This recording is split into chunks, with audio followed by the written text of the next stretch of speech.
ज्ञानतिमिरन्धस्य ज्ञानानन्दशलाकया चक्षुरुमिलितं येन तस्मै श्रीगुरुवे नमः। गुरुवे गौरचन्द्राय राधिकाय तदालय कृष्णाय कृष्णभक्ताय तद्भक्ताय नमो नमः। अजानुलम्बितभुजौ कनकावदातौ सङ्कीर्तनैकपितरो कमलायताक्षौ विशम्भरो द्विजरो युगधर्मपालौ वन्दे जगत्प्रियौ करुणावतारौ। श्रीचैतन्य प्रभुं वन्दे यतिपादाश्रय वीर्यता सङ्ग्रहश्रित्या करवृताज्ञा सिद्धान्त सन्मणि। श्री कृष्ण चैतन्य प्रभु नित्यानंद श्री अद्वैत गदाधर शिवसदी गौर भक्त वृंद। हरे कृष्णा कृष्ण कृष्णा हरे हरे, हरे राम राम राम हरे हरे। सर्वप्रथम मैं अपने गुरुदेव श्री पूज्यपाद भक्ति वेदांत नारायण गोस्वामी महाराज जी के श्री चरणों में अनंत कोटि दंडवत प्रणाम करती हूँ। तत्पश्चात समस्त गुरुवर के श्री चरणों में कोटि कोटि दंडवत प्रणाम और आप सब भक्तों के चरणों में भी यथायोग दंडवत प्रणाम स्वीकार हो। हम लोग श्रवण करें श्री चैतन्य चरितामृत आदि लीला प्रथम अध्याय के अंतर्गत जो है गुरु तत्व के बारे में हम लोग श्रवण कर रहे हैं। और ये गुरु तत्व के बारे में श्रवण करके वाकई बहुत एक अच्छी सी अनुभूति और अच्छा सा एक फील आ रहा है कि वाकई जो गुरुदेव हैं हमारे, तो हम उनके प्रति जो हमारा भाव कैसा होना चाहिए, उनको कैसे हमें समझना चाहिए। तो जितना हम गुरु तत्व को अच्छी तरह से समझेंगे उतना ही हमारी प्रीति जो है गुरुदेव के प्रति प्रगाढ़ता प्राप्त करेगी और हम अपने गुरुदेव को अच्छी तरह से समझ भी पाएंगे, है ना। तो कल हम लोगों ने श्रवण किया था कि श्री कृष्णदास कविराज गोस्वामी जी कहते हैं, यद्यपि अमार गुरु चैतन्य दास तथापि जन्मे आमी तहार प्रकाश। तो उन्होंने बताया कि जो हमारे जो गुरुदेव होते हैं वो क्या है, यद्यपि क्या है, वो चैतन्य महाप्रभु का प्रकाश है। अरे वो उनके दास है, क्योंकि सारे जीव जो होते हैं वो भगवान के दास होते हैं। इसलिए मेरे गुरुदेव भी जो है वो भगवान के दास है, चैतन्य महाप्रभु के दास है।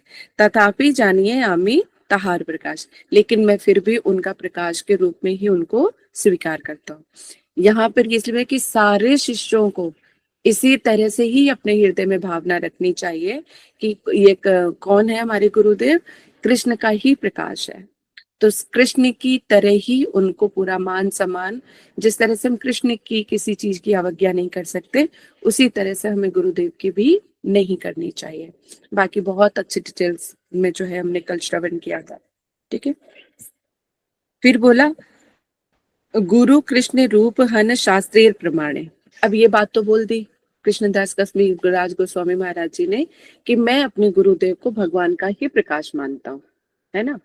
तो अब ये बात जो बोली है तो इसका प्रमाण भी होना चाहिए। ये इसलिए एक शिष्यों के लिए तो है ही, लेकिन ये प्रमाण इसलिए भी होना चाहिए, मान लो कोई कैसा भी गुरु कोई बना लेता है, अगर वो सोचे नहीं मैं तो अपने गुरुदेव को भगवान का ही रूप मानता हूँ, मैं तो यही मान के चलूंगा, तो अपने मन के मानने से कुछ नहीं होता है। यहाँ पर इसलिए शास्त्र प्रमाण दिया गया है कि जो भी अगर तुम्हारा जो भी कुछ मानना है कहना है तो वो शास्त्रों के अकॉर्डिंगली होना चाहिए। अब यहाँ पे जो कविराज गोस्वामी जी ने बोला कि मेरे गुरुदेव यद्यपि है लेकिन फिर भी वो उनका प्रकाश ही है, तो वो प्रमाण से भी बताएंगे कि हाँ कि गुरुदेव सच में वो भगवत स्वरूपी ही होते हैं, है ना। तो ये प्रमाण होना चाहिए, नहीं तो ऐसे हर कोई अपने मन माने ढंग से कुछ भी बोलने लग जाएगा, मैं तो इनको गुरु मानता हूँ और मैं तो भगवान से भी ऊपर इनको मानता हूँ, या मैं भगवान की तरह ही पूजा करता हूँ, या ये मेरे लिए साक्षात भगवान ही है। तो कुछ भी कोई बोल सकता है और ऐसा होता भी है ना। तो इसलिए मनमाने ढंग से नहीं होता, जो हमारे जो शास्त्र कहते हैं उसके अकॉर्डिंगली माने। तो अगर ये चीज बोली है श्री कविदास गोस्वामी महाराज जी ने, तो शास्त्रों के अंतर्गत रह के बोली है कि मेरे गुरुदेव जो है चैतन्य दास हैं, ये भी प्रमाणित है, जीवेर भय कृष्ण नित्य दास, इसलिए मेरे गुरुदेव जो है भगवान के दास है, तो ये भी प्रमाणित हो गई बात। और उन्होंने जहां पे बोला आमी कहते कि तथापि आमी जाने तहार प्रकाश, लेकिन मैं उनको क्या समझता हूँ कि वो भगवान का ही प्रकाश है ना। तो इस बात को भी प्रमाणित करने के लिए आगे के श्लोक है। ठीक है। तो अब यहाँ पे कह रहे गुरु कृष्ण रूप हन शास्त्रीय प्रमाणे, जो ये कहते हैं यहाँ पे कह रहे हैं शास्त्रों में ये प्रमाणित है कि गुरुदेव श्री कृष्ण का ही प्रकाश होते हैं, कृष्ण श्री कृष्ण का ही रूप होते हैं। गुरु रूपे कृष्ण कृपा करेन भक्त गणे, बल्कि गुरुदेव के रूप में जो स्वयं भगवान ही जो है अपने भक्तों पर कृपा करते हैं, इसका भी प्रमाण है। ठीक है। अब ये प्रमाण कहाँ से लिया गया है? श्रीमद् भागवत में से भी लिया गया, यानी 11वें स्कंद के 17वें अध्याय में 27वें श्लोक में कह रहे हैं, उद्धव जी से कृष्ण कह रहे हैं। तो ये श्लोक लिया गया है। आचार्यम माम विजानीयान नावमानयेत कहिर्चित् न मातर बुद्ध्या सुयेत सर्वदेव मयो गुरु। अब यहाँ पे देखो, भगवान श्री कृष्ण उद्धव जी से कह रहे हैं, हे उद्धव, गुरुदेव को मेरा स्वरूप जानो, आचार्यम माम विजानीयान नाम मन्येत कहिर्चित्। तो यहाँ पे कह रहे हैं कि स्वयं कृष्ण कह रहे हैं। अब बात यहाँ पे प्रमाणित हो गई, क्योंकि अब कृष्णदास गोस्वामी महाराज जी, हालांकि वो राधा रानी के निज जन है, यहाँ पे किसी बात की संशय नहीं है।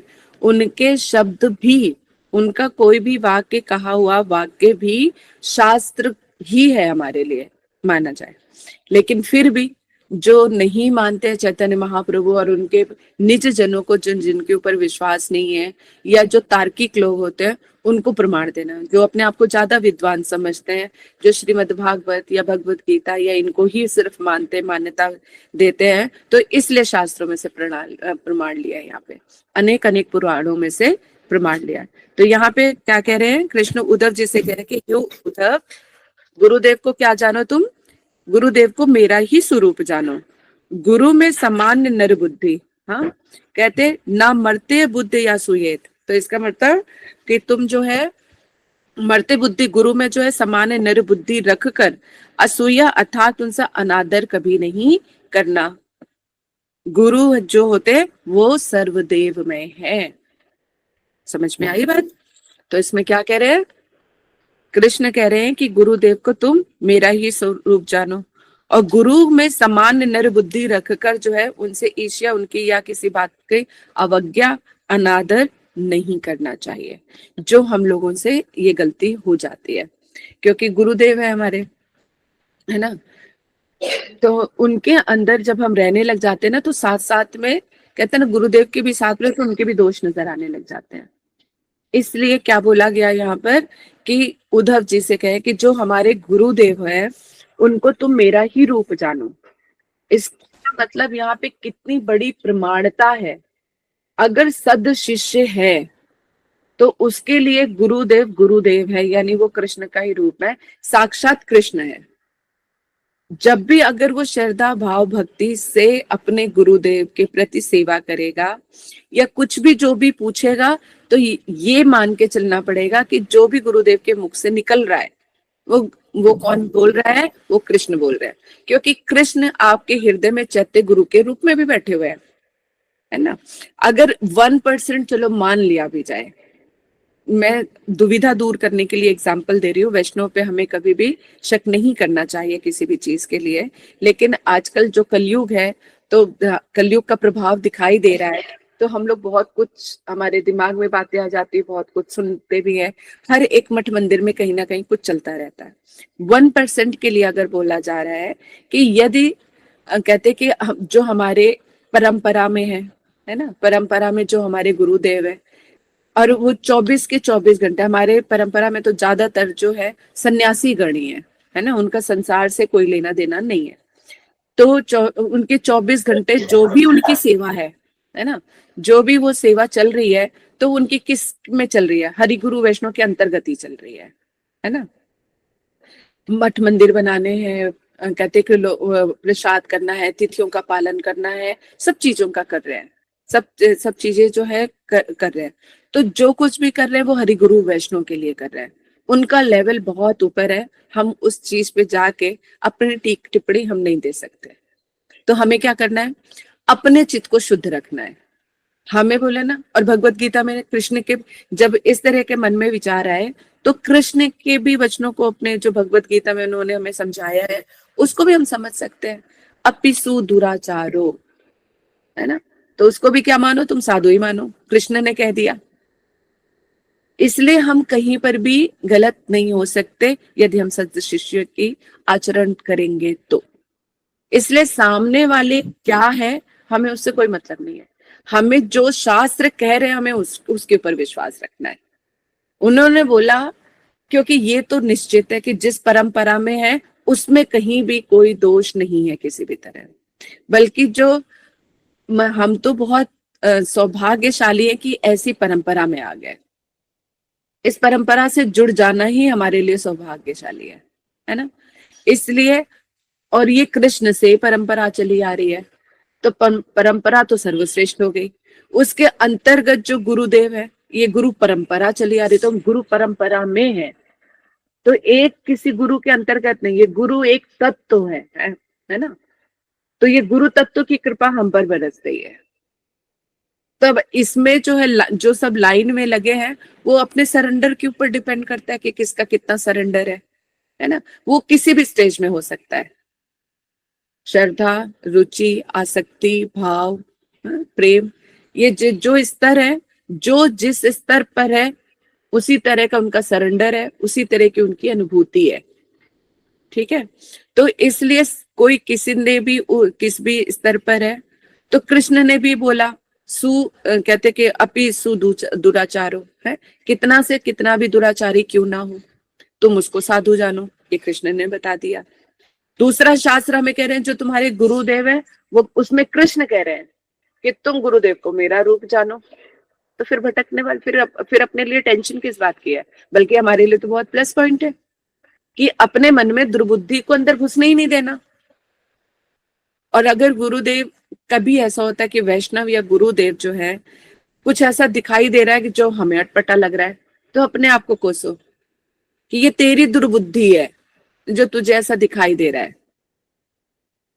कृष्ण कभी किसी के साथ गलत नहीं करते, तो गुरुदेव हमारे साथ क्यों गलत करेंगे। तो इसलिए जो गुरुदेव कर रहे हैं, यानी इसका मतलब कृष्ण हमारे साथ कर रहे हैं, तो उसको सहन करो, चाहे वो मान है, चाहे वो अपमान है, चाहे कुछ भी है, तो उसको सहन करो कि ठीक है, जब एक दिन तो गुरुदेव पिघलेंगे। तो वो एनर्जी कहाँ से चली आ रही है गुरुदेव के अंदर। अगर एक सद शिष्य है और गुरुदेव कृपा उनके माध्यम से करेंगे ही अवश्य करेंगे, क्योंकि कृष्ण करवाएंगे। इसका उदाहरण, जैसे मान लो घर पे कई बार बड़ी ही विपरीत परिस्थिति आ जाती है ना, जो आपको मना करता है वृंदावन तुम जा ही नहीं सकते, जाओगे जाके देखो नहीं तो पैर तोड़ देंगे या घर छोड़ दो, इस तरह की हमें धमकी देते हैं, है ना। लेकिन अगर कृष्ण चाहे तो उसकी मति बदल देते हैं। फिर जो हमें इतना रोकता है, टोकता है, डांटता है, मारता है, एक दिन पता चलता है कि वही आता है और हाथ में पैसे भी थमाता है और कहते हैं जाओ वृंदावन चले जाओ। कैसे, किसने कृपा की? कृष्ण ने। तो जब ऐसे, मतलब जो पूरे तीनों गुणों से युक्त है, सत्वगुण, रजोगुण, तमोगुणों से युक्त है, ऐसे जीव के द्वारा भी भगवान हमारा रास्ता बना देते हैं, फिर तो वो वैष्णव है। समझ आ रही है बात? तो कहीं से भी मन में किसी भी प्रकार के विकार को एंटर नहीं करने देना है। हमारे लिए सारे भक्त पूजनीय हैं, दोष केवल किसके अंदर है? हमारे अंदर। मैं भी इस चीज को मान के चलती हूँ, सोचती हूँ, और आप लोगों में, क्योंकि अब हम लोग सब साथ साथ ही सब चीजों को सीख रहे हैं, तो हम लोगों को इस चीज से पकड़ के रखना पड़ेगा। इसके अंतर्गत जितने भी जो क्वेश्चन आएंगे तो क्लास के बाद में पूछ लेना, है ना। लेकिन हमें इसी तरह की भावना, तो दोष हमें किसी उसमें नहीं देखना, हमें सिर्फ अपने में देखना है। इसका आरंभ कहाँ से करोगे? घर से। अभी तो हमारी स्थिति यही है ना कि हम अभी तो अपने घर में ही है। घर में ही अगर हम इन सब चीजों को कंट्रोल करने की कोशिश करेंगे तो फिर हम जीत जाएंगे। अगर अपने घर में हमें सबके दोष दिखने बंद हो गए और उनसे हमने प्रेम से वार्तालाप करना आरंभ कर दिया, उनके कहे ना कहे का हमें कोई फर्क नहीं पड़ता, तो सोचो फिर वैष्णव के प्रति हमारी प्रीति ऑटोमेटिकली बढ़ जाएगी। फिर जब अपने घर वालों के भी दोष नहीं नजर आएंगे ना, तो वैष्णव के भी दोष नजर नहीं आएंगे। क्योंकि हर एक वैष्णव प्रयास कर रहा है वैष्णव बनने का। वो तो हमें अहेतु की कृपा से हमें ये तिलक मिल गई, कंठी मिल गया, हरि नाम की माला मिल गई, ये तो हमें गिफ्ट में मिल गया एक तरह से। देखो पता नहीं हम इस लायक थे या नहीं थे, पता नहीं, लेकिन फिर भी हरि गुरु वैष्णव की अहेतु की कृपा के हमें उन्होंने वैष्णव आचरण और ये जो है हमें इतना अधिकार दे दिया कि हम गले में कंठी पहन सके, माथे पे तिलक लगा सके, है ना। तो ये हमें हरि गुरु वैष्णव ने कृपा करके ये हमें चिन्ह दे दिए, जिससे हमारे कम से कम चेहरे पे तो पवित्रता झलके। तो मन को भी पवित्र तो हमें करना पड़ेगा ना, जैसा आगे जो दिख रहा है वैसे ही मन में भी होना चाहिए। चेहरे पे तो सात्विकता के भाव रखे, अगर मन में कपटता रखेंगे तो कहाँ ठाकुर जी को प्राप्त करेंगे, है ना। तो इसलिए ये गुरु तत्व जो है बहुत सुंदर रूप में प्रकाशित किया है, और कितना सुंदर चैतन्य चरितमृत में इसका वर्णन है। तो इसलिए अब हमारे लिए, क्योंकि हम साधक अवस्था में, इसलिए मैं आपको साधक अवस्था में भी लेकर आ रही हूँ। जो सिर्फ बताया है उसी को बता के मैं आगे नहीं चल रही हूँ, क्योंकि अगर उसको, जो कुछ भी हम पढ़ रहे हैं, श्रवण करें, अगर उसको अपने जीवन में ही अमल ना करें तो वो तो सिर्फ पढ़ना पढ़ना ही रह जाएगा, ग्रहण करना नहीं होगा, है ना। इसलिए जो श्रवण कर रहे हैं उसको अपना अंदर हमें लेके भी जाना है। तो अब हमारे लिए क्या है, सारे वैष्णव पूजनीय है, गुरुदेव हमारे कृष्ण का रूप है। शिक्षा गुरु के लिए भी आगे में आएगा, लेकिन दीक्षा गुरु और शिक्षा गुरु, है ना, इनके लिए। और वैसे पथ प्रदर्शक गुरु भी होते हैं, तो वो एक अलग अभी चलेगा। लेकिन अभी हम जो सिर्फ तत्वों को समझने का प्रयास करें, जिनको भक्ति में आगे बढ़ना, वो इन तत्वों को पकड़ के ना, रस्सी एक तरह से, ये तत्व एक मजबूत रस्सी है, इनको पकड़ के ऊपर निकल जाएंगे हम। नहीं तो इधर उधर में ही ताकने झांकने में ही हमारा ये जीवन भी निकल जाएगा। पता नहीं करोड़ों करोड़ों जन्म निकल गए, और ये जन्म भी निकल गया तो क्या ही हमारे हाथ में आएगा। अब जो जीवन बचा है कम से कम उसमें तो कुछ पकड़ ले, कुछ कर ले हम, है ना। इसलिए हमें क्या करना है, मजबूती से पकड़ के चलना है। तो हमारे गुरुदेव कृष्ण का ही रूप है, सारे वैष्णव हमसे श्रेष्ठ है। चाहे हमारा मन देख रहा हो, अरे हम तो इतना करते, ये तो इतना भी नहीं कर रहा, नहीं देखना है। हम क्या कर रहे हैं वो हमें देखना है। जो अपने से श्रेष्ठ है उसको मान सम्मान करना है, जो अपने से बराबर है, बल्कि उसको तो पूजने, उसको तो दंडवत प्रणाम करोगे जो अपने से श्रेष्ठ है। जो अपने बराबर का है उसको मान सम्मान देना है, जो अपने से नीचे है उसको प्रेम से चीजें समझानी है। तो कहीं पर भी अहंकार का कहीं रोल नहीं है, और या किसी को नीचे दिखाने का भी कहीं रोल नहीं है। अगर, और जब दोष कहो तो दोष तो सभी में होते हैं, है ना। तो लेकिन सभी में नहीं सोचना, दोषी कौन है, केवल मैं हूं। हमारे कितने ऐसे, हमारे गौड़िया गीति में भजन है जिसमें कहते कि अपने आप को ही, कि हे मन तू कितना दुष्ट है।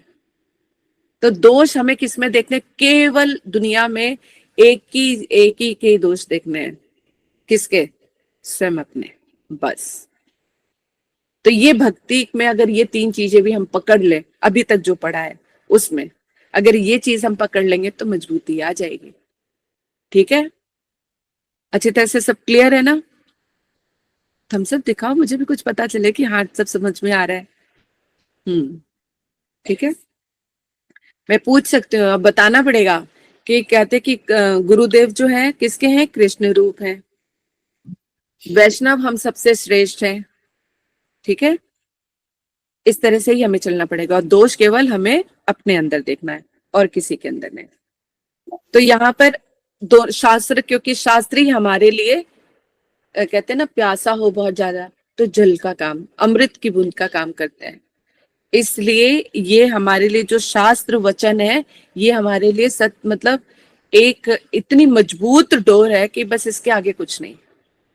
कि जैसे होता है ना, अपने घर में भी किसी ने एक इतना प्रिय होता है कि वो कहते तो उसके आगे हम नहीं जा सकते, तो वो चीज हमारे लिए शास्त्र है, वैष्णव वचन है, कि जो उन्होंने कह दिया यही परम सत्य। अब कृष्ण, यहाँ पे इस श्लोक के माध्यम से पता चला कि कृष्ण स्वयं कह रहे हैं कि मेरे गुरुदेव को क्या जानो, तो मेरा ही रूप जानो। तो मेरे लिए वो कृष्ण स्वरूपी ही है। ये तो हमारा सौभाग्य कि हम इस परंपरा में भी हैं। लेकिन जो नए लोग हैं उनको हर एक चीज का भी विचार करना पड़ेगा कि गुरु भी कैसा होना चाहिए, है ना, वो परंपरा में से है या नहीं। किसी को भी गुरु समझ के फिर उसको भगवान का रूप दे देना, ये अपनी मूर्खता हो जाएगी। तो पता होना चाहिए कि वो गुरु आपको लेके भी कहाँ जा रहा है। है ना। तो इसलिए पहले हमारे हमें है कि जिस परंपरा में है वो कृष्ण से चली आ रही है, गुरु परंपरा में हम है, चैतन्य महाप्रभु के धारा में है हम, तो वो सब चीजें सर्वश्रेष्ठ है। तो अब अपने अंदर हम लोगों को विश्वास बना के सिर्फ निकलना है यहाँ से, इस जड़ जगत से। हम्म। हम्म। अनुभाष्य में कहते वर्णाश्रम धर्म का पालन करने वाले और इनके अतिरिक्त अन्य लोगों के श्री कृष्ण भक्ति लक्षण रूप स्वधर्म के विषय में श्रवण करने के पश्चात उद्धव जी ने उस भक्ति के अनुष्ठान के विषय में श्री भगवान से प्रश्न किया। कह रहे वर्णाश्रम धर्म का पालन करके, क्योंकि कृष्ण ने उद्धव जी को जानने से पहले बहुत ही सुंदर, ये जो कहते 11th कैंटो है ना, बहुत अच्छा है, उसमें बहुत प्रकार की शिक्षाएं हैं। तो उद्धव जी को भी बहुत सारी चीजों के बारे में कृष्ण ने शिक्षा दी है। तो कह रहे फिर उद्धव जी ने उस भक्ति के अनुष्ठान के विषय में भगवान कृष्ण से प्रश्न किया। तब भगवान श्री कृष्ण ने वर्णों के स्वभाव का वर्णन करते हुए, जो 4 वर्ण है उनके बारे में बताते हुए, वर्णन करते हुए ब्रह्मचारियों के गुरुकुल के वास के प्रसंग में जो है गुरु के प्रति व्यवहार के विषय में कहा है ना। तो बहुत सब चीजों के बारे में जो है वो बता रहे हैं। तो यहाँ पे विदुर जी को कहते कि उद्धव जी को कृष्ण जो है गुरु के प्रति कैसा व्यवहार होना चाहिए, गुरु कैसा होना चाहिए, उसके बारे में भी सारी चीजें बता रहे हैं। तभी यहाँ पे बताया आचार्यम, आचार्यम का मतलब गुरु, माम मतलब मदीय श्रेष्ठ है, मेरे जो गुरुदेव है विजानी यात कहिर्चित कदापि, इसीलिए यहाँ पे बताया गुरु को मेरा ही प्रिय मानो। अपनी प्राकृत इंद्रियों के द्वारा उनके बाहरी आचरण को देखकर जब कभी कोई कारण भी उदय हो, यद्यपि उनकी निंदा मत करो। जो अभी आपको इतनी देर से मैं समझा रही थी, वही यहाँ पर इस भावानुवाद में जो है हमारे अन्य अन्य गोस्वामी भी यही कह रहे हैं। क्या कह रहे हैं?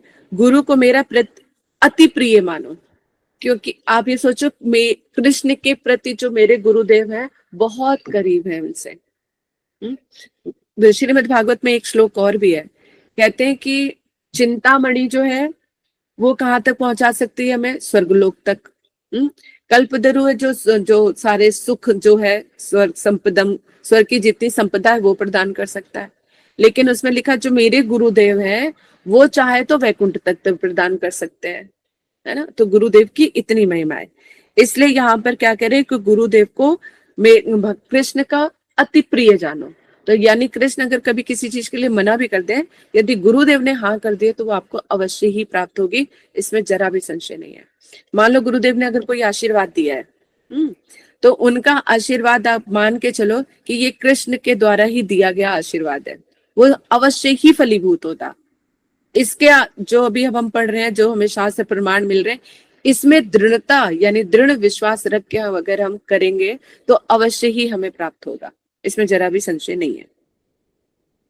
तो कह रहे हम अपनी प्राकृत इंद्रियों के द्वारा उनके बाहरी आचरण को देकर, क्योंकि जब वो कभी कोई, जैसे कल भी मैंने बताया था कि कई बार हम देखते हैं हमारे वैष्णवगण या गुरु वर्ग हैं जो बड़े बड़े लोग होते हैं, उनसे अच्छे से हंसना बोलना मिलाना बिठाना, उनके साथ समय स्पेंड करते हैं।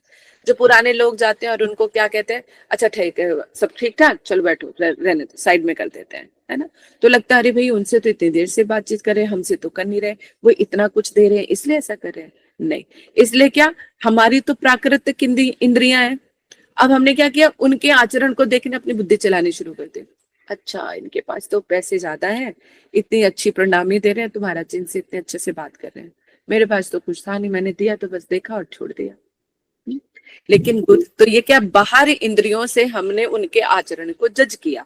वही चीज यहाँ पर बता रहे हैं कि इंद्रियों के द्वारा उनके बाहर आचरण को देखकर हमने किया। अब हमारे अंदर कारण भी उदय हो गया। कह रहे अगर यहां तक भी तुम पहुंच जाओ, अपने आप को अगर कंट्रोल नहीं कर पाए तो क्या करो, कदापि उनकी निंदा मत करना। लेकिन कभी भी उनकी निंदा जो है मत करना, क्योंकि हमने तो जड़ बुद्धि से समझा ना। लेकिन आंतरिक भाव क्या होता है, जो अपने बहुत क्लोज होते हैं, जो पुराने होते हैं, उनको पता है कि चाहे जितना डांटूंगा मारूंगा ये कहीं नहीं जाएंगे। लेकिन जो अभी अभी अपना वैभवशाली रूप लेकर आए हैं यहाँ पर, अभी भगवान के चरणों में अपना ही प्रभाव दिखाने में लगे हुए हैं। अगर उनको कुछ बोला यार चीजें समझ नहीं आई तो वो चले जाएंगे, दोबारा आएंगे भी नहीं। तो कहने का तात्पर्य वो जीवों को पकड़ने का प्रयास कर रहे हैं। फिर जीव को पहले बाहरी सम्मान देना पड़ता है, फिर कहीं उसकी आत्मा को देख के, उसके जीवों के आचरण को देख के उसके बाद उनको दवाई देनी होती है। इसलिए उनके साथ थोड़ा टाइम स्पेंड करना पड़ता है। तो हमें वैष्णव की कभी कार्य व्यवहार को हम समझ नहीं सकते कि वो ये किस कारण कर रहे हैं। तो इसलिए फिर क्या दोष कहाँ देखना है? अपने में, किसी और को के उसमें नहीं देखना। और क्या कह रहे हैं कृष्ण?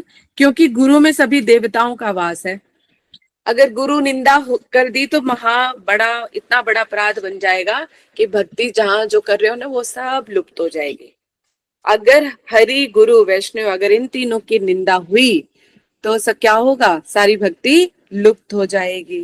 क्योंकि गुरुदेव के अंदर क्या है? सभी देवताओं का वास है। गुरुदेव की पूजा सर्व पूजा। अपनी स्वाभाविक जड़ बुद्धि से ईर्ष्यालु होकर उन्हें अपने समान जड़ देश काल पात्र की उपाधि के अधीन नहीं समझना चाहिए। तो अपनी जड़ बुद्धि से अपने गुरुदेव को समझने का प्रयास मत करना। क्लियर? अब क्या है, मनु संहिता में भी एक श्लोक है, उसमें से प्रमाण देते हुए कह रहे हैं कि गुरुदेव क्या करते हैं। उपनीयतु या शिष्यम वेदम अध्यापयो द्विजाः संकल्प सरहस्यश्च तमाचार्यम प्रचक्षते। अर्थात उपनीयतु या शिष्यम, जो शिष्य का उपनयन यानी जनेऊ संस्कार कराकर उनको दूसरा जन्म देते हैं। गुरुदेव क्या करते हैं? अपने शिष्य को जनेऊ कहते संस्कार कराकर दूसरा जन्म देते हैं। एक हो गया संसारिक जन्म जब माता पिता देते हैं, और जब गुरुदेव के पास जाते हैं तो परमार्थिक जन्म होता है हमारा। क्योंकि संसारिक दुनिया अलग है और परमार्थिक दुनिया बिल्कुल अलग है।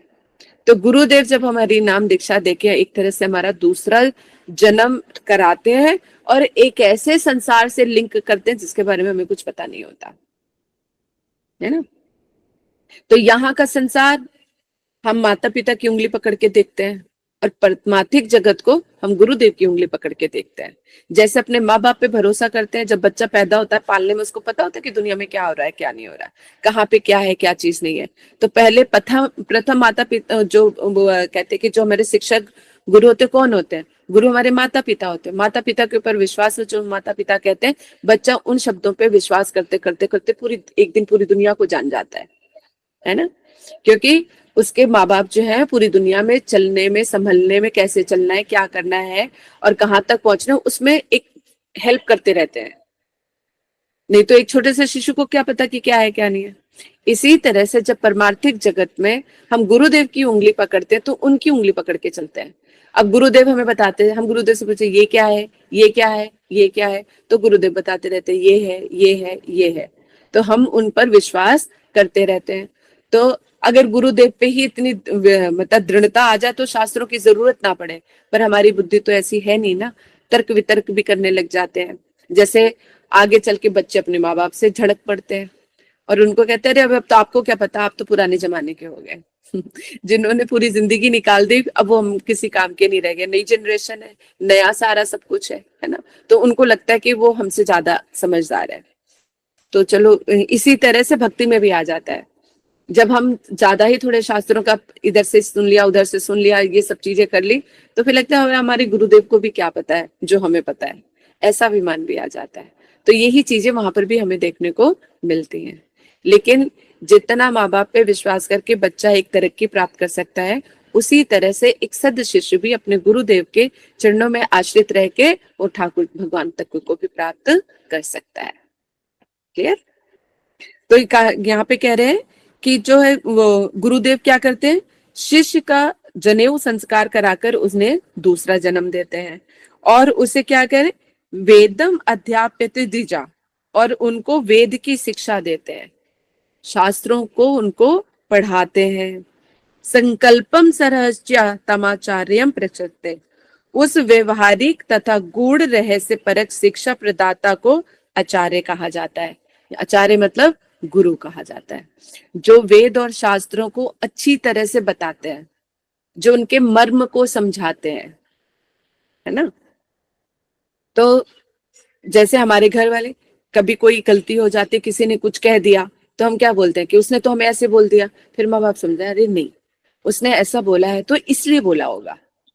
तो फिर हमें बात समझ में आती है, अच्छा ठीक है, समझ गए, मुझे तो लगा था ऐसे बोला, है ना। तो बातों के भी अलग मतलब निकल आते हैं। इसी तरह से वेद तो वेद है, उसमें सब चीजों का समावेश है। हम्म। तो कौन सी चीज कब हमारे कौन से काम की है, उसका क्या अर्थ निकलता है, वो मुझे भी बता सकते हैं, जो उस चीज में पारंगत है, क्योंकि वो कृष्ण के निज जन है, अनन्य भक्ति कर रहे हैं, अपना सर्वस्व दे रखा है। तो वो हमें वेद के मर्म को अच्छी तरह से समझा सकता है। ठीक है। हम्म। तो ये होते हैं कि उसे वेद की शिक्षा देते हैं, उस व्यवहारिक तथा गूढ़ रहस्य, है, एक होता है रहस्य और एक होता है और ज्यादा गहरा रहस्य। उस शिक्षा को प्रदान, जो ऐसी शिक्षा प्रदान करते हैं, उनको क्या कहा जाता है, आचार्य। आचार्य मतलब गुरुदेव। ठीक है। अब तीसरा उदाहरण किसमें से लिया, वायु पुराण से। ये अलग अलग में से उसमें लिए ताकि हमारी निष्ठा और बढ़ जाए, इसलिए ये प्रमाण है। और इसीलिए मैं आप लोगों को श्लोकों के माध्यम से इस चीज को समझा रही हूँ, क्योंकि मेरी भी कहीं से हुई बातें नहीं है। तो यहाँ पर हमारे आचार्य वर्ग जो है, जो यहाँ पे शास्त्र की ही बात चल रही है बस। तो जो भी बात है वो परम सत्य है, कहीं पर भी असत्य का प्रवेश नहीं है। ठीक है। वायु पुराण में क्या कहा है, आचिनोति या शास्त्रतम चारे स्थाप्यतपि स्वयं आचरते यस्मादाचारस्तेन कीर्तितः। अर्थात अचिनोति या शास्त्रार्थ माम आचार्य, गुरुदेव कैसे होने चाहिए, जो शिष्य के व्यवहार में शास्त्रों के अर्थ को स्थापित करता है। गुरुदेव क्या करते हैं, शिष्य के व्यवहार में शास्त्रों के अर्थ को स्थापित कर देते हैं। मतलब जो शास्त्र हैं उनके अंदर आचार व्यवहार सब कुछ एज इट इज जो है उनके हृदय में प्रवेश करा देते हैं। और क्या करते हैं, स्वयं आचरते, जिस आचरण की शिक्षा वो शिष्य को देते हैं, वो स्वयं भी उसका आचरण करते हैं, वही आचार्य है। ये तो नहीं कि बोलो श्रीमद् भागवत कथा सुना रहे और कह रहे एकादशी का व्रत जो है करना चाहिए, अम्बरीश महाराज जी करते हैं, लेकिन हम स्वयं नहीं कर रहे हैं। दूसरों को बोलते हैं एकादशी का व्रत रखो, लेकिन खुद नहीं रखते हैं। दूसरों को बोलते हैं अरे माला का नाम जप करना चाहिए, 16 से अधिक करो, जितना ज्यादा नाम हो सके, और खुद एक दो माला भी नहीं हो पाती है। तो ऐसे से क्या होगा। जो भजन खुद नहीं करते, ऐसे अनेक गुरु हैं, है ना, जिनके प्रवचन तो बहुत अच्छे हैं, लेकिन उनका भक्तिमय आचरण है या नहीं हमें नहीं पता। हम किसी के ऊपर उंगली भी नहीं उठा सकते, क्योंकि हमें पता ही नहीं है। और जिस बारे में पता ही नहीं है उसके बारे में बोलना क्यों, है ना। इसलिए तो फिर क्या करना है, दूसरों के ऊपर दोष नहीं देखने, हमें अपने देखने हैं। अब ये लक्षण जो बताए हैं अनेक पुराणों के माध्यम से, ये अपने दिमाग में हमें भर के रखने हैं कि गुरु वर्ग कैसे होते हैं। हम्म। उन्हें पूरे शास्त्रों का ज्ञान होता है, अपना सर्वस्व देके वो भगवान की सेवा में लगे रहते हैं, और उनके 24 से 24 घंटे भगवान की ही सेवा में ही उनका दिन व्यतीत होता है। अगर ऐसा कोई है तो उनको गुरु धारण करने में कोई दिक्कत नहीं है। उनके जो भजन की शिक्षा दे रहे हैं वो भजन में पहले उसी तरह से होना चाहिए। अगर हमें सुबह कहते हैं ब्रह्म मुहूर्त में उठो, तो वो भी गुरुदेव भी ब्रह्म मुहूर्त में उठने चाहिए। मंगला आरती में जाओ, वो भी मंगला आरती में जाने चाहिए। तभी हमारे गुरुवर्ग इन सब चीजों को आचरण करके दिखाते हैं, नहीं तो भक्त करेंगे ही क्यों।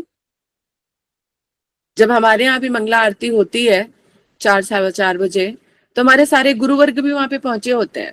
ये नहीं कि वो आचार्य हैं तो अपने कमरे में बैठे रहेंगे, मंगला आरती कोई और कर रहा है, नहीं, हमारे गुरुवर्ग भी वहीं पे पहुंचे थे मंगला आरती में, क्योंकि गुरुदेव के कोई तो शिष्य सीखेंगे।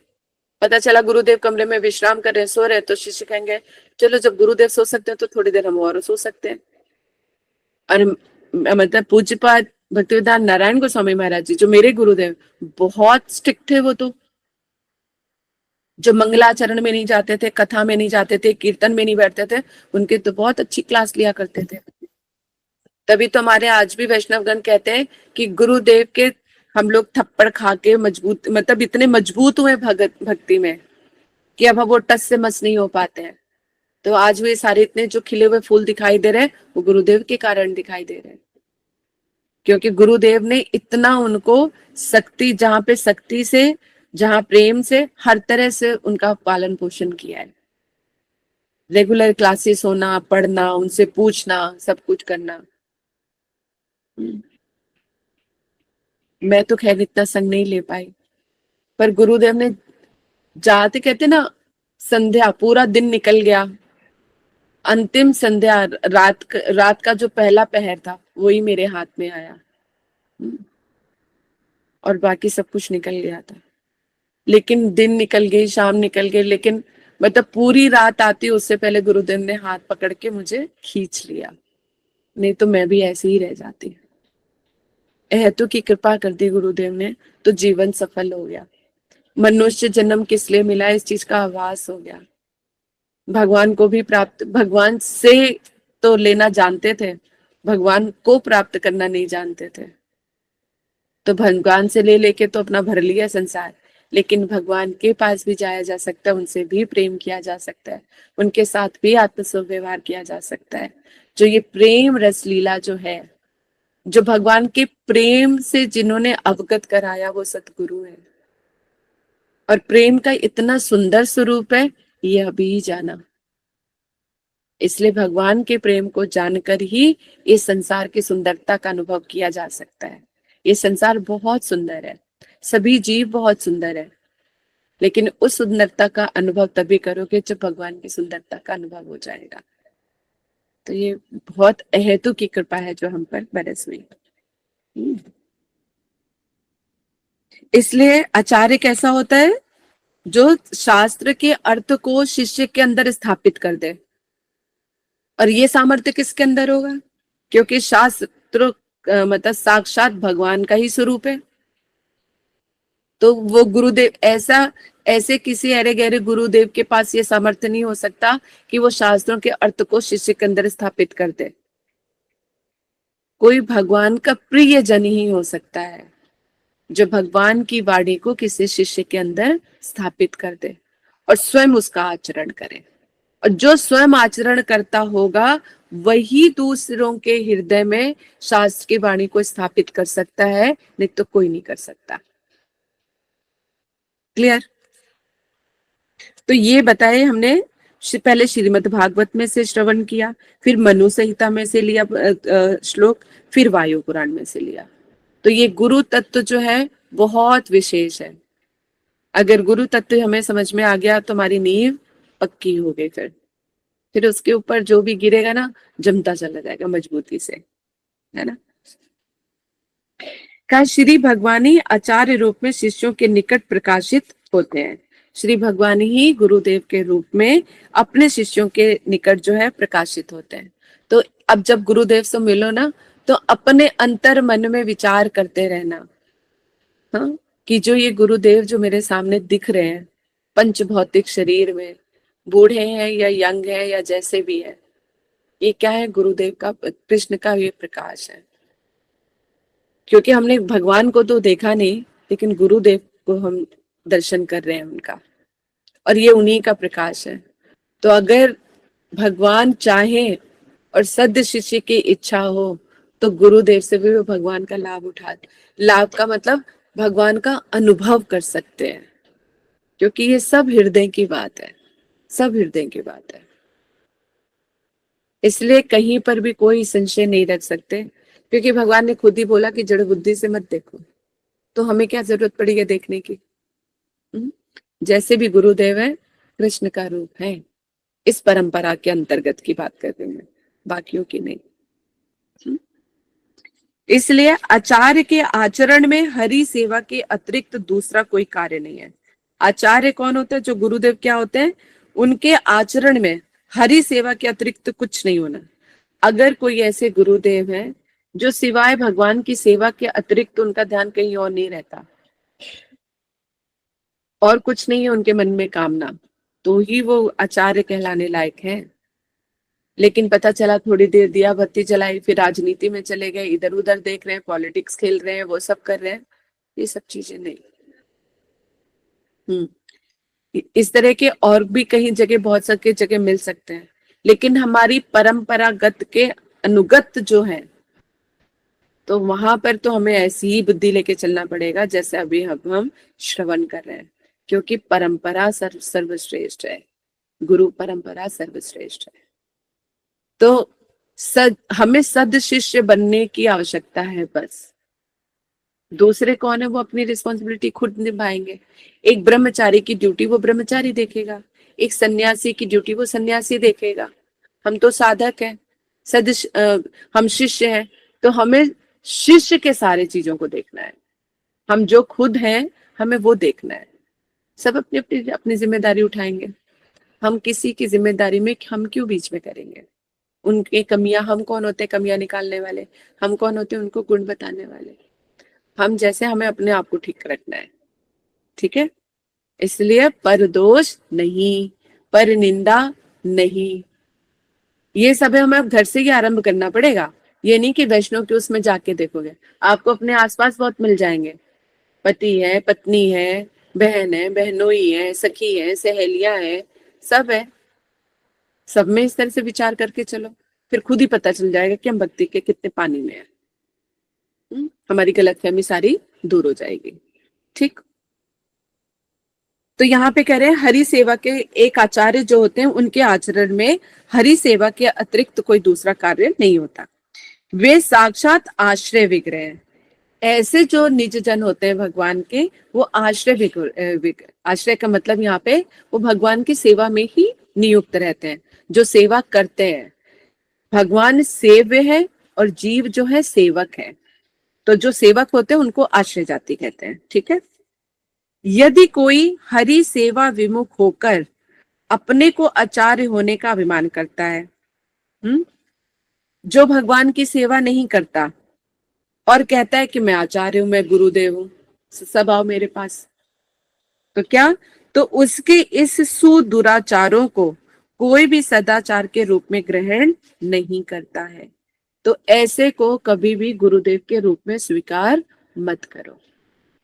जो खुद भगवान या शास्त्रों के वचनों को नहीं मानता है, जो शास्त्रों का पालन नहीं करता है, तो उसको गुरुदेव नहीं मानना चाहिए। समझ में आ गई बात?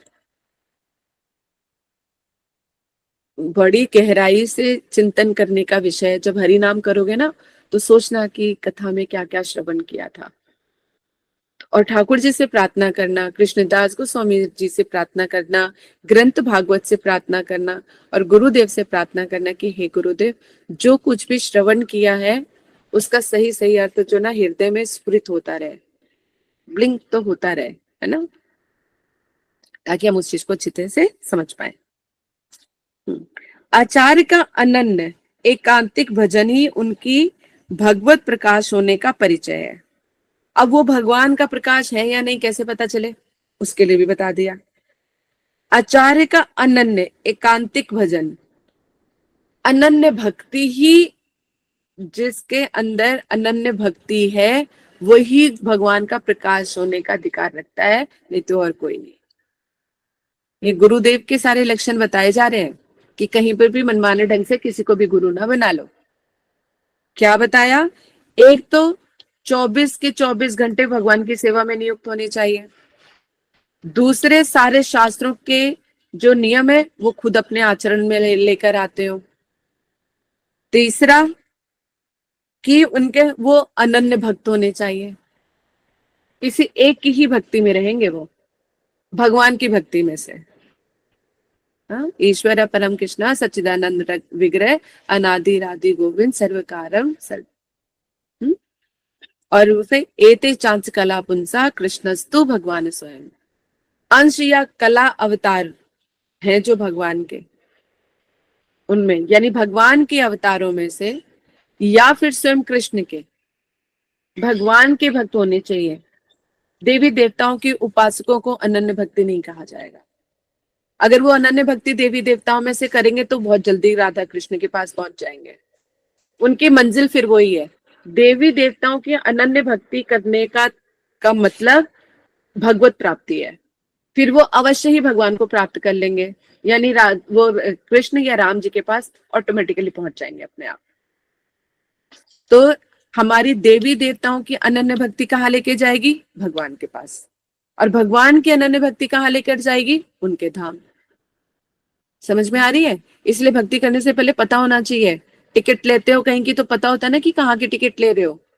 इसलिए हमें भक्ति कर रहे हैं तो हमें भक्ति का भी पता होना चाहिए। नहीं तो कई लोग तो जैसे पूछते हैं ना, कई बार होता है, उनसे पूछते कि भक्ति क्यों कर रहे हो, क्या काम है? अरे बस ऐसे ही कर लेते हैं, बस थोड़ा सा भगवान का नाम लिया, ये कर लिया, वो कर लिया, बस मेरा जीवन तो अच्छे से चल रहा है। कोई मकसद नहीं होता, कोई लक्ष्य नहीं होता, बस जैसे दिन काटने होते हैं ना, दिन कट रहा है मौज मस्ती में। चलो आज का दिन गया, आज इसको फोन किया, 2-3 घंटे निकल गए, ये किया, आज ये पिक्चर देखी, इसमें समय निकल गया, आज ये किया, इसमें समय निकल, चलो भाई आज का दिन खत्म, अगले दिन पे आओ। तो इस तरह से चीजें जो है आरंभ होती हैं। पर ऐसे दिन हमें निकालने नहीं है, काटने नहीं है, उनको जीना है। ठीक है? तो क्या क्या बताया अब? इसलिए ध्यान रखना कि देवी देवताओं की एकांतिक भक्ति कहाँ लेके जाएगी? भगवान के पास। क्योंकि अगर देवी देवताओं की भी एकांतिक भक्ति करोगे तो वो है तो उनके सेवक, वो आपको उनके मालिक, अपने मालिक के पास ले जाएंगे। और भगवान की एकांतिक भक्ति करोगे तो उनके धाम चले जाओगे। ठीक है? तो जो गुरु बनने लायक होता है, जो सदगुरु बनने लायक है, तो वो अनन्य भक्त होना चाहिए। अगर वो अनन्य भक्त नहीं है, सभी देवी देवताओं की पूजा खुद भी करते हैं और तुम्हें भी करा रहे हैं, तो वो सतगुरु नहीं हो सकते। आपको सत्य से अवगत नहीं करा सकते। सतगुरु का मतलब क्या होता है? जो सत्य से मिला दे वो सतगुरु, जो सत्य को सामने प्रकाशित कर दे वो सतगुरु, जो सत्य का अनुभव करा दे वो सतगुरु। समझ में आ गया? आज तो आप गुरुदेव के कितने सारे आप लोगों ने वो श्रवण कर लिए कि कैसे होने चाहिए, क्या है। तो इसलिए इन सारे विचारों को अपने हृदय में निकलने मत देना। श्रवण करो बार बार कि क्या बताया था, क्या नहीं बताया। उसी में से कुछ नोट करके रखो और एक पेपर चिपका दो अपनी अलमारी के सामने कि ये चीजें हैं जो मुझे स्मरण रखनी ही रखनी है।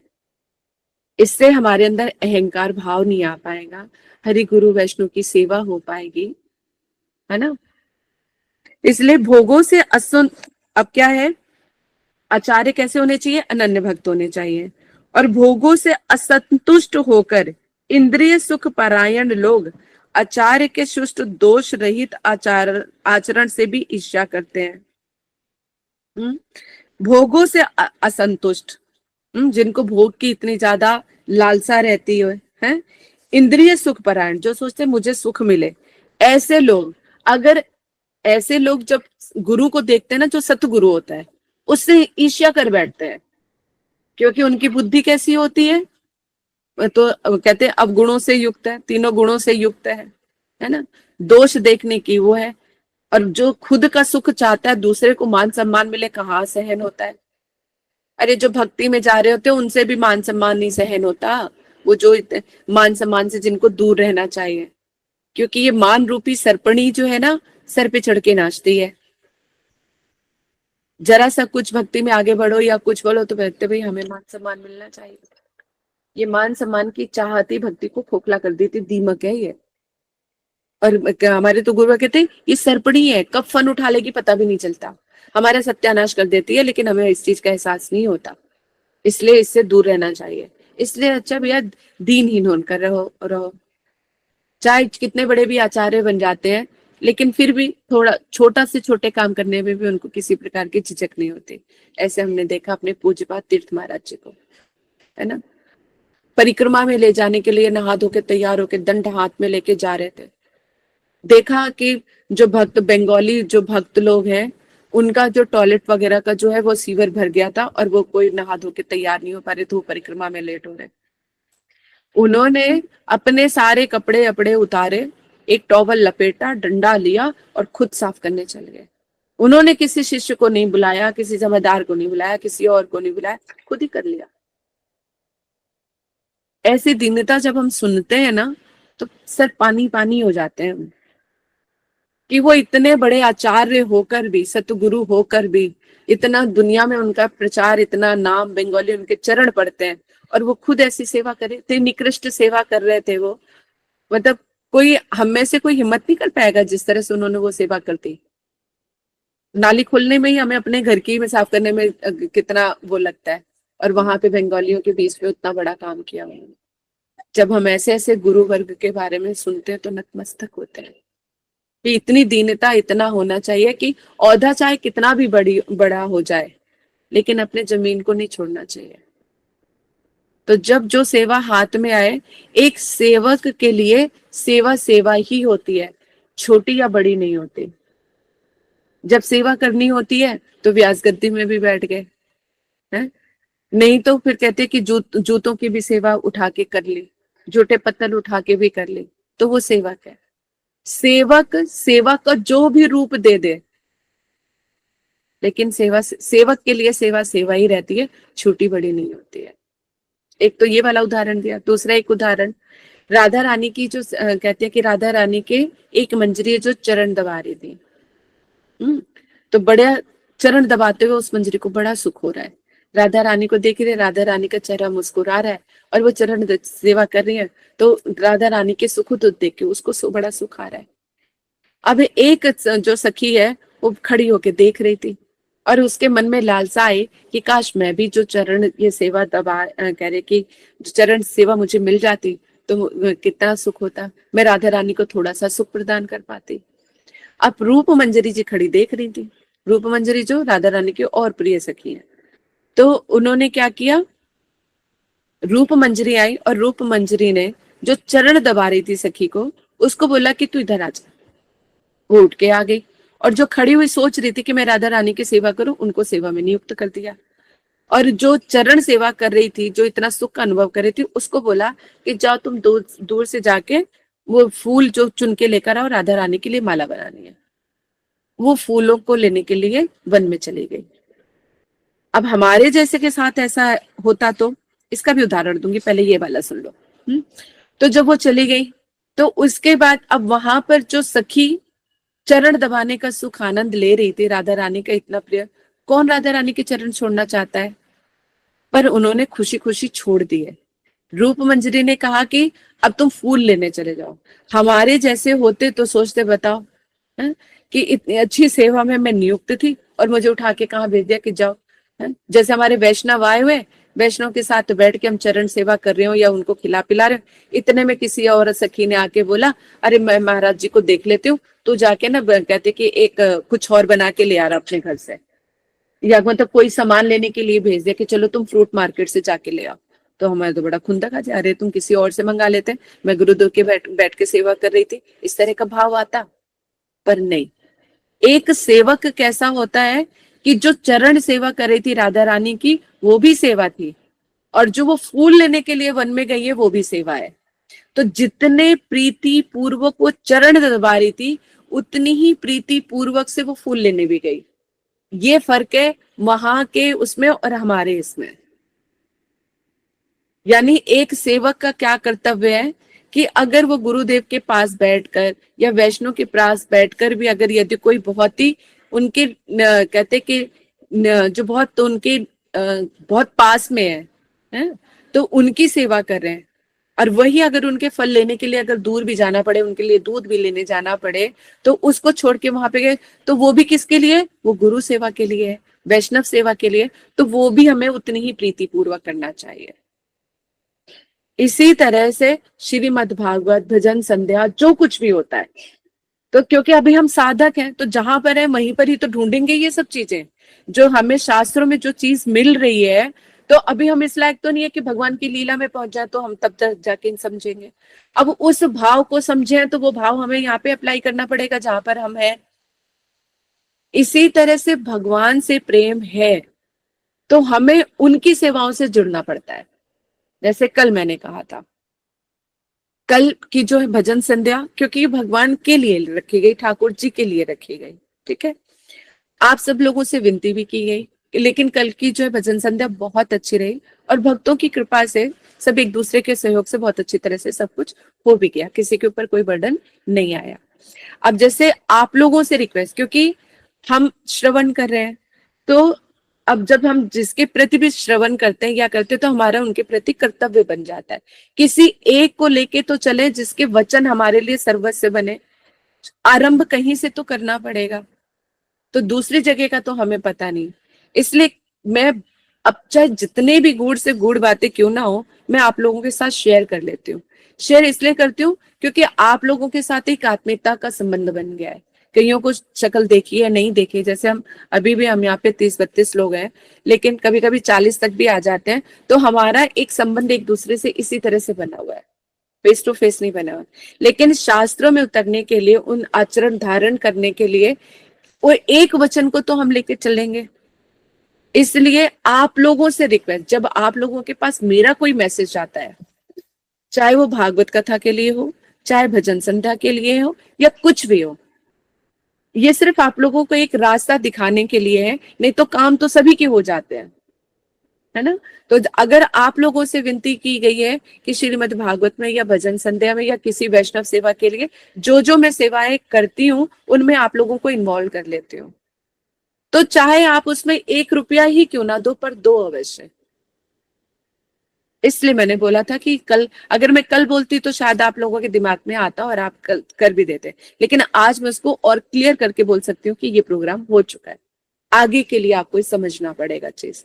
इसमें पैसे का महत्व नहीं कि कितना दे रहे हो, महत्व यह है कि आपने कुछ निकाला ठाकुर जी से और आपने मेरे वचनों का पालन किया। कहीं से तो सीखोगे पालन करना, तो जहां से ले रहे हो वहीं से शुरू करो, एक जगह से तो शुरू करो पहले, है ना। और जहां पर आपको इंस्ट्रक्शंस भी मिल रही है, बाकी जगह आप कथा सुनते हो कितना बोला जाता है, कितना कहा जाता है, मुझे नहीं पता। तो वहां पर चाहे थोड़ा सा ही आपको क्यों ना करना पड़े, लेकिन थोड़ा सा आपको करना ही पड़ेगा।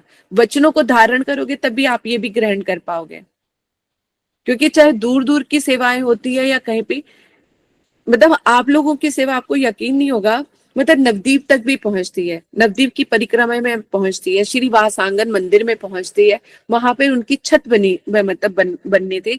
श्री वासांगन जिनके बारे में श्री कहते कि जो भक्तों में प्रधान है महाप्रभु के, है ना, वहां से फोन आया था कि छत को जो बनाना है भक्तों के लिए, बनाए जाने के लिए सारा सब कुछ था। तो कितना सुंदर उन्होंने बनाया, तो उन्होंने रिक्वेस्ट की थी हमसे। तो ऐसी है, तो जो जो भी आपका थोड़ा बहुत इकट्ठा होता है ना, वो सब कहाँ कहाँ जाके पहुंचता है। तो हरि गुरु वैष्णव की सेवा किए बगैर हमें मेवा की प्राप्ति नहीं हो सकती। इसलिए ये नहीं है कि आपने कितना देना है, जितना आपका सामर्थ्य उतना दो, चाहे 10 रुपए ही दो, पर दो जरूर। कि चलो आज इतना है, ठाकुर जी आप कृपा करें कि मैं इससे अच्छा दे सकूं। भावना अच्छी होनी चाहिए देने की, पैसा मैटर नहीं करता। क्योंकि मैंने को तो 10 रुपए से 10,000 बनते भी देखा है। मैं शायद पहले नहीं, आपको शायद मैंने ये चीज बताई है कि नहीं बताई, लेकिन मैंने अवश्य ही बताया होगा, क्योंकि मैं हमेशा ही इस उदाहरण को भी देती रहती हूँ। फिर भी आप लोगों के उस चीज को कि भगवान चाहे तो क्या नहीं कर सकते, इसलिए आपको ये वाला उदाहरण मैं फिर से एक बार बता देती। एक बार की बात है, जब भागवत कथा की तैयारियां चल रही थी, तो भागवत कथा जो है परिक्रमा खत्म होते ही आरंभ हो रही थी। तो मैं बहुत विचलित थी कि मैंने परिक्रमा नहीं हो पा रही, क्योंकि मुझे कलेक्शन करनी थी। तो फिर भी मैंने कहा कि अब मैं जो कलेक्शन के चक्कर में आकर, हालांकि मेरे लिए सेवा है, क्योंकि भागवत कथा की मेरी सारी जिम्मेदारी बनती थी, तो मुझे सेवा कलेक्शन पे ध्यान देना चाहिए था, लेकिन मेरी बुद्धि थोड़ी और अलग थी। तो मुझे लगा कि मन में ये विचार आया कि तुम्हारे पास पैसे की कमी थोड़ी ना है। किससे बोला? कृष्ण के पास, है ना, कि तुम्हारे पास तो किसी चीज की कोई कमी है नहीं, तुम चाहोगे तो कहीं ना कहीं से इंतजाम करवा ही दोगे, तो मैं अपनी परिक्रमा क्यों मिस करूं। ये बहुत बड़ा रिस्क था मेरे लिए, लेकिन कृष्ण के ऊपर ऐसा अटूट विश्वास था मेरा। तो मैं चली गई परिक्रमा में। तो वहां मिले महाराज जी। महाराज जी कहते, अरे तू यहाँ पे घूम रही है, क्योंकि मुझे ये याद नहीं है कि पूज्यपाद वन महाराज जी की थी या तीर्थ महाराज जी की थी। तो उन्होंने बोला कि तू यहाँ पे क्या कर रही है, तुझे भागवत की तैयारी नहीं करनी। मैंने कहा नहीं, कुछ तो मैं तैयारियां कर आई हूँ, लेकिन मेरी परिक्रमाएं मिस हो रही थी। तो मैंने सोचा तैयारियां तो होती रहेंगी, परिक्रमा पहले कर लेती हूँ। तो कह रहे फिर जब पैसा नहीं इकट्ठा होगा तो फिर कैसे करेगी। तो फिर मैंने फिर भी महाराज जी से फिर मैंने कहा उनके पास तो है ना पैसा, बहुत कहते धनवान है, अपनी सेवा करानी होगी तो कोई ना कोई तो है। मैंने कहा कि हो सकता है वो मुझे घर बैठे ही इतना दे जाए, जितना मैं 10 दिनों में इकट्ठा करती पैसा, उतना वो मुझे घर एक ही जगह पे बैठ के दे जाए। मैंने कहा चाहे तो वो बहुत कुछ कर सकता है। तो ना गुरुदेव हंस दिए महाराज जी। मैंने कहा चलो पहले परिक्रमा तो कर लो, उसके बाद की बाद में देखेंगे। जब मैं वहां से वापस आई, मैं राम मंदिर गई हुई थी, किसी की क्रिया थी, तो मैं क्रिया में वैसे ही चली गई। अब देखो, भगवान ने अपने उन शब्दों को, जो उस वक्त मैंने शब्द बोले, उनको प्रमाणित कर दिया उन्होंने। अभी मैं बैठी हुई तो कोई एक लेडी आई जिसको मैं नहीं जानती थी। उन्होंने बोला कि यहाँ पे कोई भागवत कथा कराते हैं? कहते हैं हाँ, राधा बैठी हुई है, वो कराती है। तो कहते मुझे ना सेवा देनी थी। तो वो मुझे 31,000 रुपए बैठे बैठे वहां पर उन्होंने मुझे दे दिया। 10 दिन में 31,000 रुपए से ज्यादा क्या इकट्ठा कर लेती हूँ मैं भला? अगर मैं घर घर भी इतना करती तो मिलता नहीं मिलता पता नहीं, लेकिन बैठे बिठाए मुझे उन्होंने 31,000 रुपए दे दिया। ना जान ना पहचान, ना पर्ची काटनी पड़ी, ना कुछ करना भी पड़ा, ना इधर उधर भागना पड़ा। तो जब उन्होंने मुझे दिया ना, तो मुझे अपने बात और ठाकुर जी पे भरोसा करके मेरी आंखें आंखें जो है नम हो आई कि वाकई अगर तुम, मतलब तुम प्रूव कर देते हैं। मतलब उस वक्त मुझे लगा कृष्ण तुम प्रूव कर देते हो कि तुम, अगर तुम जैसे, कितने मैं कई बार कोटेशन पढ़ती हूँ कि तू आगे तो चल, मैं हूं ना, तो वो मैं हूं ना का एहसास करा देते हैं। तो मेरी इतनी दृढ़ता और जो है ना और बढ़ गई उस चीज के लिए कि मेरी परिक्रमा भी हो गई और भागवत कथा भी हो गई। तो भागवत कथा, कोई भी भगवान का उत्सव है, हो ही जाता है, वो करा ही लेते हैं अपनी सेवा, लेकिन उस सेवा में कितने लोग जुड़ते हैं वो बहुत मैटर करता है। इसलिए कल की भजन संध्या होनी थी, वो हो गई, लेकिन किस किस का लगा उसमें, ये बहुत मैटर करता है। किसने किसने अपना योगदान दिया, वो बहुत मैटर करता है ना। तो इसलिए हमें इन सब चीजों पे, इसलिए इस चीज को गांठ बांध लो, क्योंकि आपको ये शिक्षाओं में हम चल रहे हैं, मैं अपने गुरु वर्ग की शिक्षाओं को लेके चल रही हूँ, जो आपको शिक्षा है, तो जैसे मैं उनसे बाध्य हूँ, इसलिए मैं आप लोगों को बाध्य कर रही हूँ। इसलिए अगर मेरे मुंह से कोई भी शब्द निकलता है किसी भी सेवा के लिए, चाहे आप 10 रुपए दो, मैं पूरी खुशी के साथ उसको स्वीकार करूंगी। पर जब जहां मैं जो बोलती हूँ, आपको वहां पर अपना कंट्रीब्यूट करना है, ठीक है ना। तो जैसे कृष्ण ठीक है के दीदी। लिए अच्छे से अच्छा भी कर लो तो भी ठीक है, लेकिन उन्होंने क्या बोला, पत्रम पुष्पम, यानी एक थोड़ा सा तुलसी का पत्ता या पुष्प भी दे दोगे प्रेम से तो वो ग्रहण कर लेंगे। इसलिए से ये मत सोचना कि हाय मैं इतना नहीं कर पा रही हूँ, कोई बात नहीं। 10 रुपए, 100 रुपए, 50 रुपए, जितनी आपकी श्रद्धा है, जितना आप दिल से दे सकते हो उतना आप दो कि ठाकुर जी आज इतना स्वीकार कर लो, आप कृपा करो कि मैं और अच्छे से कर पाऊं। तो देखो ठाकुर जी, लक्ष्मी तो उनकी सेवा के लिए ही है। लक्ष्मी जी तो उन भक्तों के पास खुद ही दौड़ती चली आती है जो उनकी सेवा में लगाते रहते हैं। तो इसलिए हमें जो है कुछ कुछ है जो बोले सो करें, क्योंकि जब जो शिक्षाएं हम सीख रहे हैं उनको ग्रहण करके हमें उस रास्ते पे चलना है, ठीक है। इसलिए आप लोगों को इस सेवा कर, अब जिसको ये सेवा करने का मौका मिल जाता है, क्योंकि एक तो कोई चल रहा है ना, उसके पीछे पीछे हमें इतनी सेवाएं मिल जाती है, ये बहुत बड़ी बात है। क्यों, तो हम तो अपने घर पे बैठे हुए हैं ना, हम इतना कहीं आ जाए ना उधर हो पाए। अब जैसे हम लोग गांव में गए थे, गांव में हम बहुत सारे ग्रंथ लेकर गए थे, वहां पे भागवत कथा में वहां से मुझे इतना कुछ नहीं मिला था, बल्कि जो यहाँ पे कीर्तन करने वालों को वो भी मैंने ही अपनी तरफ से दिया था। लेकिन बस मुझे याद था वहां पर जो है माला किसी के हाथ में आ जाए, हरे कृष्णा महामंत्र करने लग जाए और गुरुदेव के जो विचार है, जो श्रीमद् भागवत है, वो सुन ले उनको। तो हम कितने सारे ग्रंथ खरीद के गए थे वहां पे, हमने फ्री ऑफ कॉस्ट बांटे। उनको कहा था जो तुम दे सकते हो दे दो, जो नहीं दे सकते कोई बात नहीं। तो जिन्होंने जितना दो दिया वो हमने ग्रहण किया, जो नहीं दे पाए उनको हमने फ्री ऑफ कॉस्ट भी दिया। और माला भी यहाँ से, एक तो दीदी है मंजू दीदी, वहां से उन्होंने माला की व्यवस्था कर दी थी। तो कितनी माला उन सबके पास बढ़ गई, किन्होंने कि जितनों ने भी हरि नाम किया। अब मैं जब उस गांव में जाती हूँ तो हमेशा कहते हैं देखो हम माला कर रहे हैं, तो हमारे लिए वही सार्थक है, क्योंकि गुरुदेव का दिया हुआ हमारे पास बहुत कुछ है। वो अपनी सेवा के लिए अपने आप ही भक्तों को मिला देते हैं कहीं ना कहीं से। मैं इतने सालों के एक्सपीरियंस में ये कह सकती हूँ कि जब भी जरूरत जहां जैसे पड़ी है, गुरुदेव ने सब चीजें पूरी की है। मतलब सेवा आई नहीं कि मेरे पास पहले ही तैयार रहता है उन सेवाओं को करने के लिए। तो इस तरह से गुरुदेव ने ये सब चीज भी करके दिखाया, क्योंकि मेरी अपना अपना तो इतना, मेरा मायका ना स्ट्रॉन्ग ना कहीं कुछ नहीं है, ससुराल मेरा भरा पूरा है। तो मुझे इसीलिए कहीं से कुछ लेने के लिए अपने लिए जरूरत नहीं पड़ती, क्योंकि मेरी देखभाल तो मेरे पति रहे। तो मेरे पास जो भी कुछ आता है वो पूरा का पूरा ठाकुर जी की सेवा में निकालती हूँ। बल्कि जब अपना भी अब कुछ होता है तो वो भी तन मन धन, पहले किसी टाइम तक मैंने तन मन तक ही रखा था, धन में कभी कभी देती थी, लेकिन अब इस पोजीशन पे तन मन धन मेरे पास जो कुछ आया वो गुरुदेव का हो गया। तो उसी कंडीशन पे ही सारी चीजें चल रही है।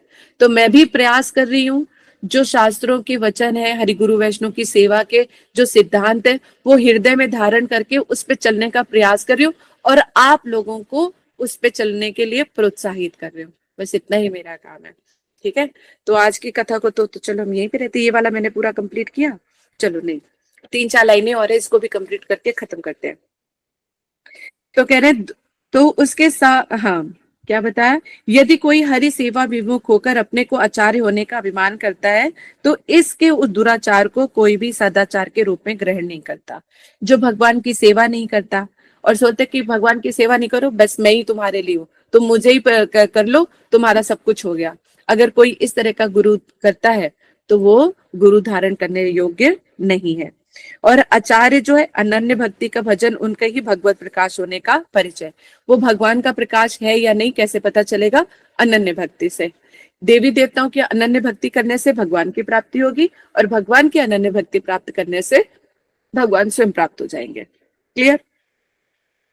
और जो भोगों से असंतुष्ट होते हैं, या जिनकी इंद्रियां संसार में लगी रहती हैं, अपने ही स्व सुख में लीन रहते हैं, ऐसे भक्तों से और ऐसे सतगुरु से उन लोगों को ईर्ष्या हो जाती है, और वो उनकी बातों को तो समझना दूर, उनके प्रति दोषारोपण करना आरंभ कर देते हैं। जिसके तामसिक बुद्धि है वो सत्वगुण को क्या ही समझेगा, है?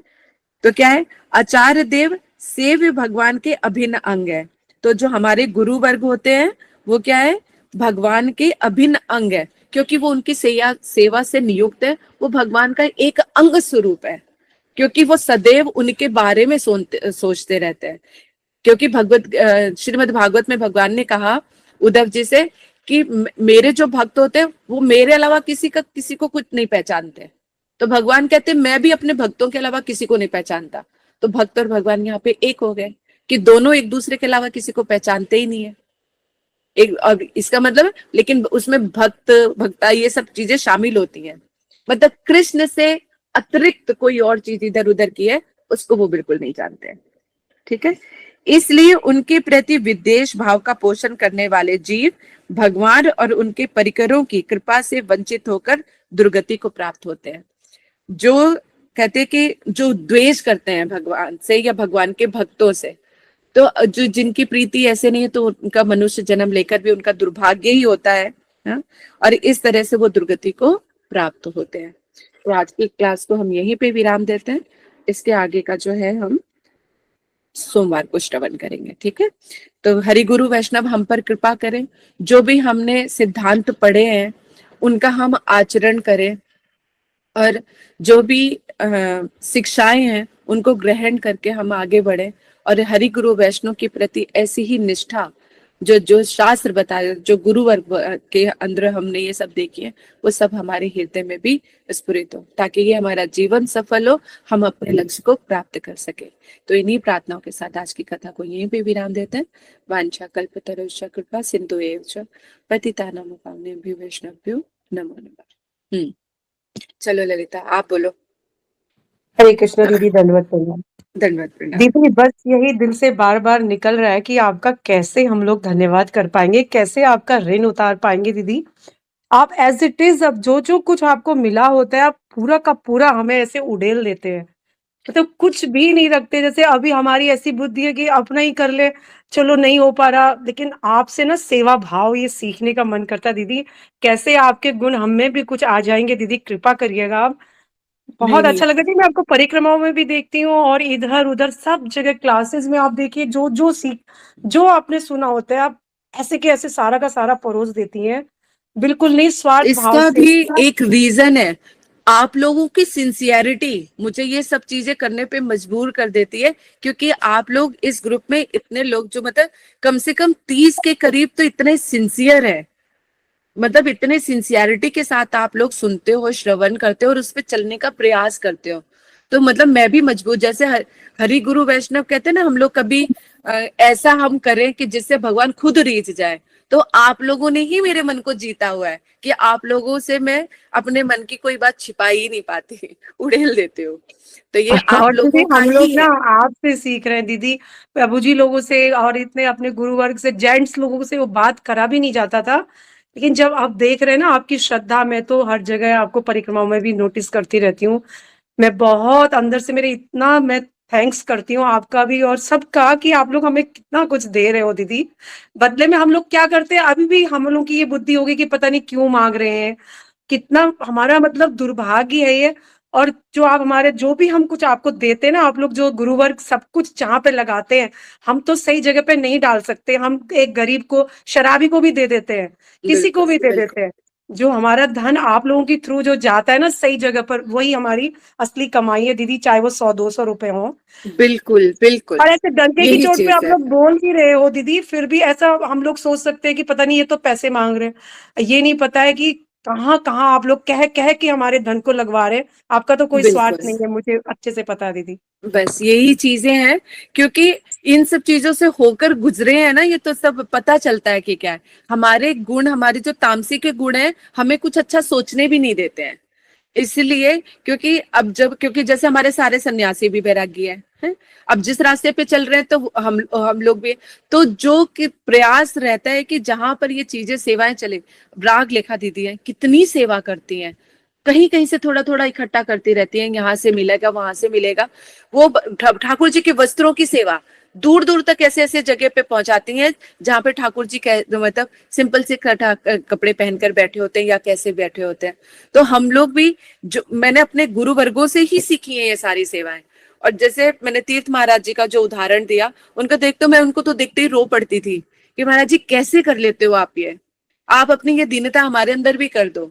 100 लोग बैठे होते थे, अगर मैं पहुंच जाती थी ना, तो मतलब तुरंत मेरे ऊपर, मतलब 100 लोगों में भी अलग से पहचाना कैसे कृपा करनी है नए लोगों के ऊपर, वो भी मैंने देखा।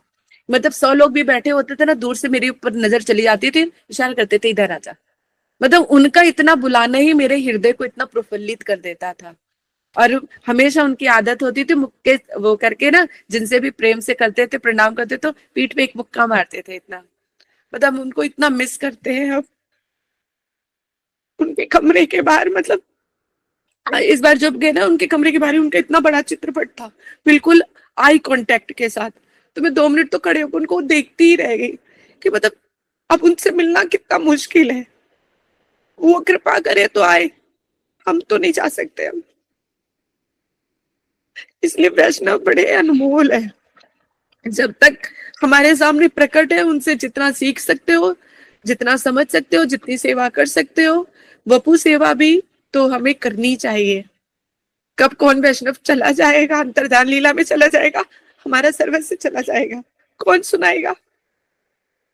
क्योंकि जो हमें प्रेरणा देने वाले हमें तो इतनी बुद्धि नहीं है, इतना ज्ञान नहीं है, पर आप हमें लगाए रखिएगा दीदी। अब छोड़िएगा मत, आप बोल बोल के, अधिकार से बोल बोल के हमें भी सेवा दीजिएगा, जैसा भी मन पड़े।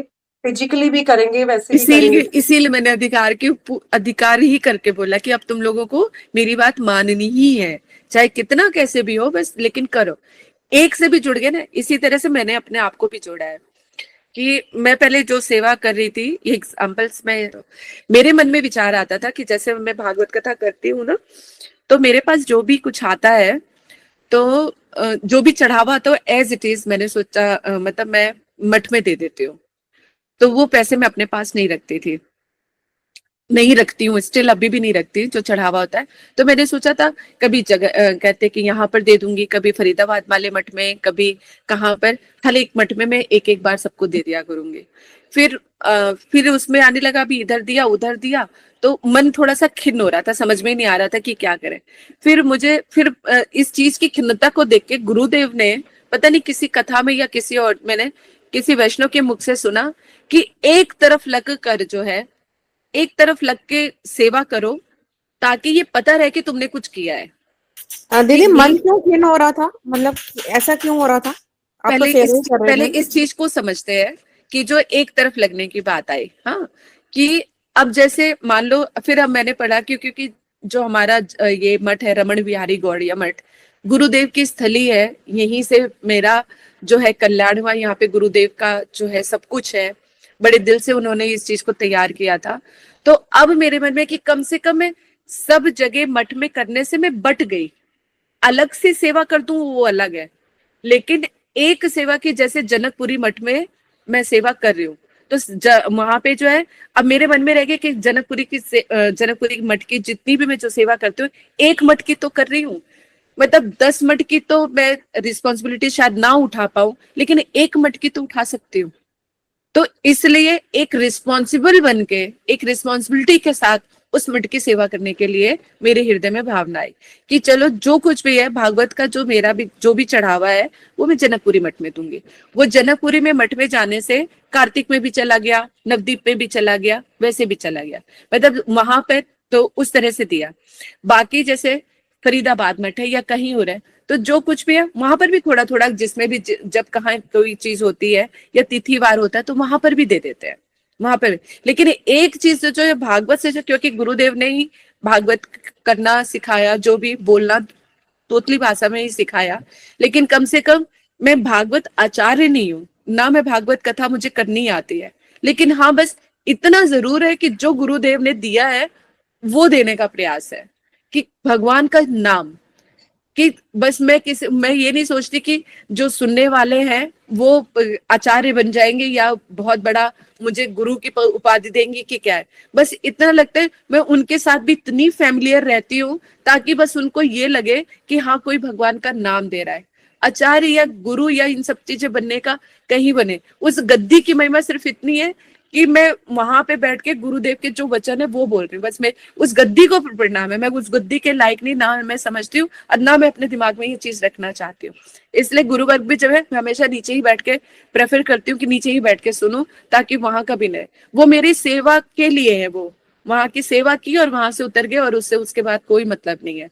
तो वो मैं भूल, नीचे गद्दी से उतरते मैं भूल जाती हूँ कि मैंने यहाँ पे कथा की है या मैं आचार्य के रूप में थी या किसी भी रूप में थी। वहां पे भी गद्दी में भी मैं सिर्फ गुरुदेव के सेवक के रूप में बैठती हूँ कि सेवा कर रही हूँ बस। वो एक बहुत बड़ी सेवा है क्योंकि वो औहदा बहुत बड़ा है, तो वही चीज मैं उस गद्दी पर भी बैठ के करती हूँ, वही मैं नीचे बैठ के भी करती हूँ। तो मेरे हृदय में भी कोई इस तरह का दुष्विचार ना प्रवेश करे, इसके लिए मैं गुरुदेव से बहुत प्रार्थना करती हूँ कि मैं कभी भी गुरु या आचार्य बनने के प्रयास में नहीं रहती, मैं सिर्फ आपकी सेवा करनी, चाहे मुझे आप सेवा आचार्य बना के करो, मतलब चाहे गद्दी पे बिठा के करो या जमीन पे बिठा के करो, वो आपकी इच्छा है। तो गुरुदेव के लिए करने का प्रयास मेरा रहता है। तो मुझे भी बहुत सारी चीजों को अभी समझना है, उस रास्ते पे चलना है, अग्नि भरा रास्ता है, तलवार की नोक है, उस पे भी चलना है। तो मतलब डू और डाई करते करते कहीं तक तो पहुंचेंगे। तो गुरुदेव बहुत सपोर्ट करते हैं, हरि गुरु वैष्णव का बहुत सहारा रहता है, कृष्ण का बहुत सहारा रहता है, इनके बलबूते पे कहीं पर भी जूझ जाते हुए, तो कहीं पर भी मतलब बिल्कुल वो उनके उनके ऊपर भरोसे पे मतलब है, उनका भरोसा है, बस मैं इतना कह सकती हूँ। और उनके बलबूते पे बहुत कई बार ऐसे इतने डेयरिंग स्टेप ले लेती हूँ कि फिर बाद में लगता है कि क्या किया, लेकिन अच्छा लगता है मुझे, क्योंकि उनके लिए मतलब ऐसे डेयरिंग स्टेप लेने में मुझे ज्यादा अच्छा लगता है कि वो है ना, वो भी तो अब अपना दिखाएं फिर, है ना, तो अपने होने का एहसास कराते हैं। इसलिए जो है एक तरफ से, इसीलिए मैंने आप लोगों को फोर्स किया कि मैं ही आप लोगों को जब ये दान दक्षिणा सब चीजों के लिए समझा रही हूँ, तो एटलीस्ट मेरे वर्ड्स को आप लोगों को लेके चलना है कि जो दीदी ने कहा है हमें करना ही करना है, चाहे वो थोड़ा करो या ज्यादा करो, पर करो, ठीक है।